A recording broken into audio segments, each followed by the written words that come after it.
Hey everybody, how's it going? It's Denise with The Education. So in this video, I want to answer one of the most common questions I get asked, which is, how do I learn vocabulary? How do I memorize so many words? So this is what I'm about to tell you is what I always tell my students. And so therefore I thought about sharing it with you. So this is a method that I personally used so many times. I had 2 degrees in Chinese and English language, and especially I took the HSK level 6 certification, which is like the mother tongue level of like certification for Chinese language, and I had to learn more than 6,000 characters. So I mean, I've used it like throughout all my studying years, and it's a pretty proven method, let's put it this way. So how does it work? So I'm the biggest fan of flashcards. Now there are apps that you can use to learn vocabulary and all of this. I do think they're great. I've seen them. I think they're great. I do want to say though that I think that it's better to, let's say, practice. But if this is the first time you're learning some new words, I would still suggest that you literally use like pen and paper, because the only act of writing words down really helps you memorize them.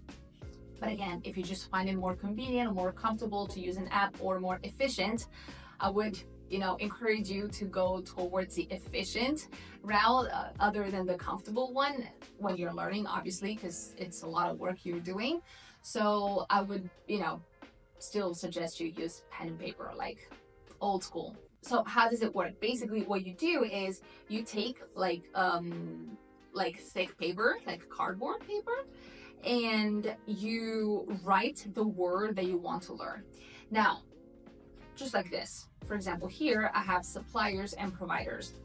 On the other side, well, as you can see, this is literally like paper from like that toothpaste box that I had when I was studying. I didn't have many tools. Of course, I could have gone out and buy it, but I just decided to be resourceful and said, you know what do I have at home that it's not paper, because it's like too thin and it's not very easy to use. So I decided to just take the toothpaste box and just cut it out, and this is like what I've been using ever since. And so again, on one side I write the word, on the other one there's like the pattern, and so you don't really write the translation. If you want to write the translation because you need it, I would suggest you to go and just buy like just plain white cardboard paper. And if you don't need the translation, you can just do this again, use toothpaste box, cardboard, whatever, and just write it on one side. All right, so you do this for all the words you want to learn. Now, a little note on this: how many words can you learn per day? So let's say that the brain can process an average of 5 to 15 words per day, 5 to 10 I would say.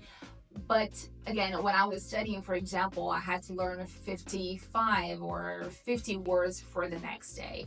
Is it useful? I mean, if the brain processes 5 to 10, it doesn't make any sense to learn 50, because you know that you're not really going to learn them. But this is, of course, a strategy that you can use for as many as you like. It's just that you know that because the brain only can process a certain amount of words per day, you're going to have to review much more later on, because I always encourage you to use your own brain. Like, if it was just enough to do this exercise once and remember the words, we would all be polyglots, right? Right? So again, we have to do this step. And if you have more than 5 to 10 words per day, you know that you're going to have to repeat it more times. So again, you do this for all the words that you need. Here I have, some that I created for my students some time ago. And then what do? You take a notebook, all right? You shuffle the cards. You just take one, for example, office, okay? And then on your notebook, you write a translation in your own language. So you do this for all the words, okay? So suppliers and providers. In Italian, that would be fornitori. And then you take goods. In Chinese, that would be changping. So you just write in your own language the translation, and you do this for all the words. When you're done, you take the book or the course, the material you're learning from, and you compare which ones were right, Okay, you can put the flashcards and put them on one pile to the right, for example.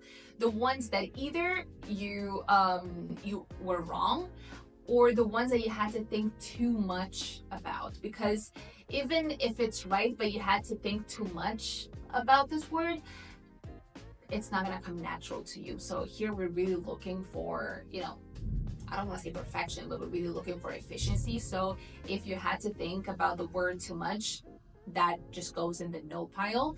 And you want to, at that point, you take the book, again, the course, you go through it, you really try to understand the word, and you try to put it in a sentence, you look it up, how people use this word, you really try to understand it, to memorize it, and then you do the exercise again. So this time only, again, with the words that you were not sure of, all right? And you repeat this process until all the words come natural. Of course, like I just said, it's not gonna be a one-time thing. You're gonna have to repeat it many times, but this is just the process. How do you do it? Okay, so this is the first step. The second step is also very important, because in step number 1, we just learned how to memorize the words, okay? So we learned, for example, that suppliers is fornitori, right? So we just did the translation. It's just an information that is in our brain. But that does not mean, listen to me very carefully, that does not mean that you know how to use it in a sentence. Even if you read it, even if you understand it, that does not mean that you are able to put it in a sentence, right? That is a whole other thing. So this is the second step, and this is a very important step. You take the cards again, you shuffle again, you take one card, suppliers and providers. This time in step number 2, you have to write a sentence. So for example, I need to call my suppliers tomorrow morning, okay? And you write a sentence for each of the words, and then you do the same thing. Now, you cannot check if the sentences are right in your book, but what you can do now, I'm a huge fan of AI, you can take a picture, put it on Gemini, ask, correct these sentences for me, or ChatGPT, and it will correct it for you, right? Or if you have a teacher, it's even better, you can ask. But again, like I always say, a teacher, it's irreplaceable, right? We guide you, we give you the tools, it's just, but like I always say, even if we learn 10 hours per day, there's still work that you have to do on your own. I cannot do the work for you, unfortunately. So this is a way that you can learn and practice on your own, right? Write the sentence, take a picture, put it on Gemini, and he will tell you, right, this is right, this is wrong, and why, especially. Now, step number 3, we're not done. Almost done, but we're not done. Step number 3 is, here we learn how to, put the word in a sentence, but it's writing. Now, how do we make it natural? Because when we speak, we need it to be natural. We don't have time to think. We just say what we feel like saying, right? So same exact exercise. After you learn the word, you learn how to put it in a sentence. Now it's speaking time. It's either you know it or you don't know it. So what do? Again, you shuffle the cards and you take suppliers and providers. I like this one. All right, and you make a sentence. So, but you don't write it, you just say it. So, for example, I just sent an email to our new supplier and I'm waiting for the response. Okay, is it right? Is it not right?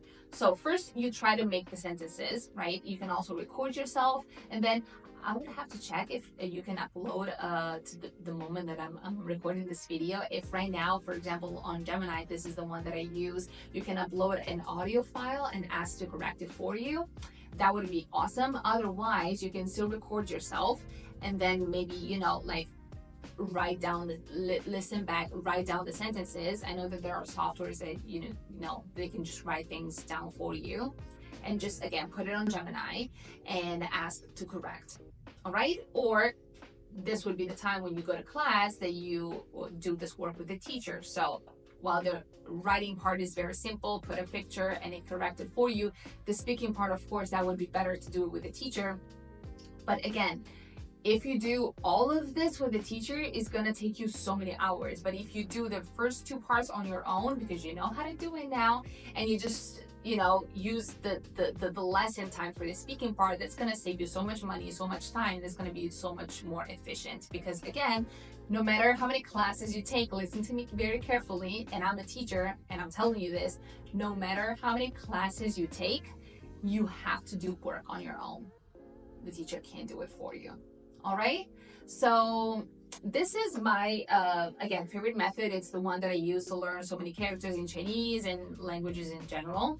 So I hope you found it useful. If you have other methods, if you have questions, just feel free to leave them down below, and I'll see you on the next one. Bye.